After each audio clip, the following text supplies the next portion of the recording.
Hello everyone, my name is Clementine and welcome back to Clementine Creative. I'm back with another character design video. This week we're gonna have six videos. Almost couldn't spell that. We're gonna have 6 videos because I have 6 line arts. They're gonna be delivered throughout the entire weekend. So you know, keep checking out my channel for updates on those videos. But let's get into the video. What's happening? So I did 10 thumbnails for this character, which I didn't film. I didn't think that you would actually be interested in the whole designing part. But I did do 10 thumbnails, which I then selected / combined to create 6 of my favorite ones, which I'm now going to obviously draw out. The idea for this design came randomly, so these were all the things that I had selected in a previous video. If you remember the videos about rendering materials, that's where I kind of selected what the theme or what the design specs for this character will be. So like I said before, we have 6 different varieties of this character. Some of them are different, some of them are very similar to what you already see now, but they all have something interesting. So there's 6, 3 of which use cannons as weapons, and 3 of which use hammers. That being said, trying to design, you know, have a variety, thinking which one could work. You know, would she be a melee character? Would she be a weaponized character? I guess. You know, just trying to think, and I couldn't decide for either one because they both look very interesting. Because I did actually allow myself to get a little bit out of the boundaries when it came to thumbnails. There was this thumbnail that really gave me inspiration, I would say. It really gave me inspiration, and it's what basically let all of those weaponized characters out.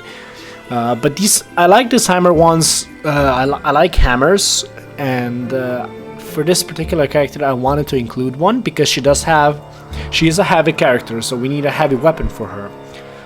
And what better melee weapon that is heavy than a hammer, right? So then I had to think, okay, so how is she going to wield this? Obviously she's one-handing it, one hand wielding it right now, and she would also do that in the game. But if this was a game, her, I guess, more powerful attacks would mean that she would dual wield it, which kind of makes sense. So as we can see, she's got really buffed shoulders. Those are supposed to represent muscles. Although they aren't muscles, they're obviously it's a plant, vines, if you will. However, they are still supposed to imitate the shape of muscles. So, as you can see, they do kind of follow the same way as muscles do, and that was intentional.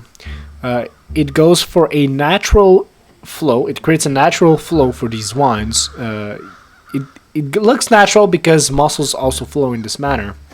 And also, on her back, we'll see like a really huge amount of these vines, which kind of create her back. It makes it look like it's really buffed, which works in my favor in this case because she does need a really powerful back, shoulders, biceps, forearms, whatever, triceps. These are all the muscles in the upper areas. So, you know, especially in lifting things, your shoulders are very important.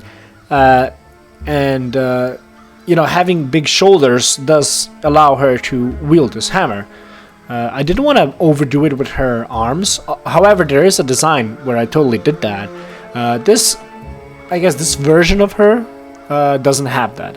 So here you can see that I have a picture on the left of a man's back, and the way the muscles go. The reason why I have that is because I want to make sure that my vines, the ones that I will draw, kind of follow that same direction. As you can see now, I'm kind of dropping those in, and you know, I make sure that they follow the exact same way as muscles would, and it really creates for a really nice back. I'm not joking. It just creates the buff back, and the entire character silhouette later on looks really nice, and I really like it.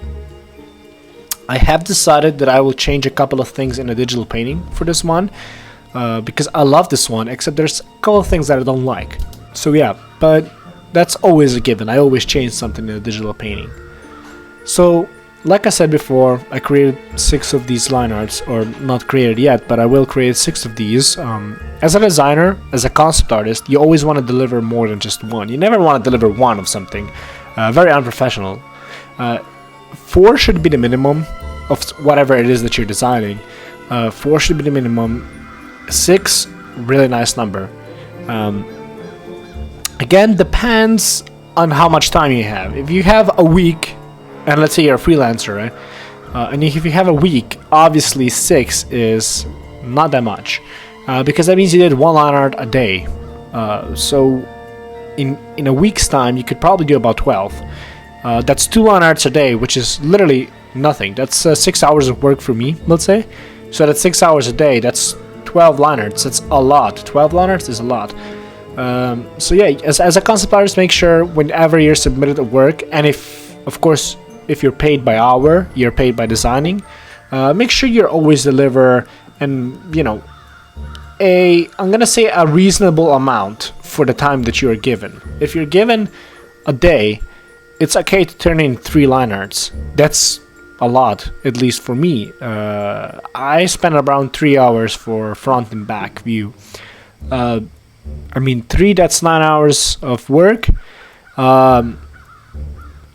I think that's a pretty reasonable number for one day. If they give you literally like 24 hours and do whatever. I think I could squeeze out 4 because I already did it before, but that would be like killing it. And I'm not sure if it's worth it sometimes. Sometimes you need to think of your health also, but it's an unhealthy business, so what are you going to do?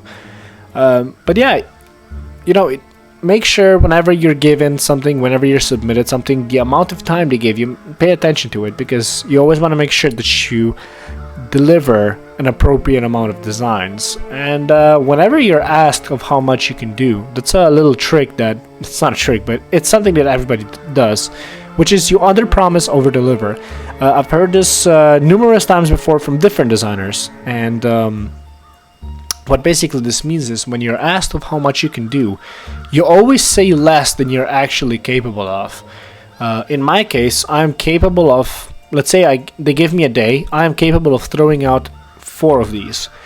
If I push it, 4 of these. I'm not gonna say 4, I'm gonna say 2, right? I'm gonna say, oh, I can do 2, maybe 3, but I'm gonna say I can do 2, and if I can do 2 or more, I'm already a winner in this case, right? That's kind of how you want to think about it. If the amount of time I guess you're given, you calculate how much you can actually do in that time, and then you under promise. But of course your under promise has to be a reasonable amount. If you say I can only do 1 in a week, and then you deliver of like 12, that doesn't make any sense. And if you're gonna say I can do 1 in a week, then they're not gonna even hire you.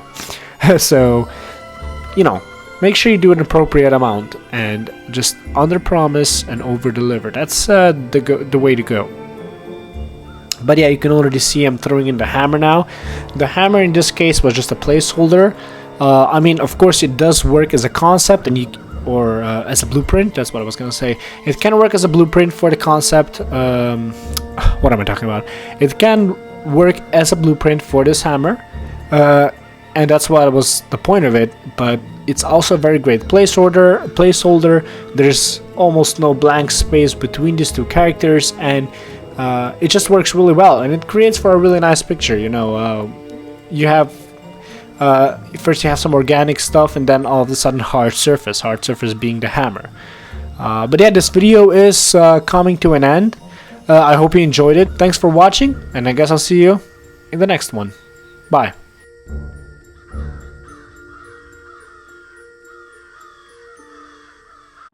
I could definitely grab some more, but I think that this is enough for now. At least I definitely feel like I have enough to work off of.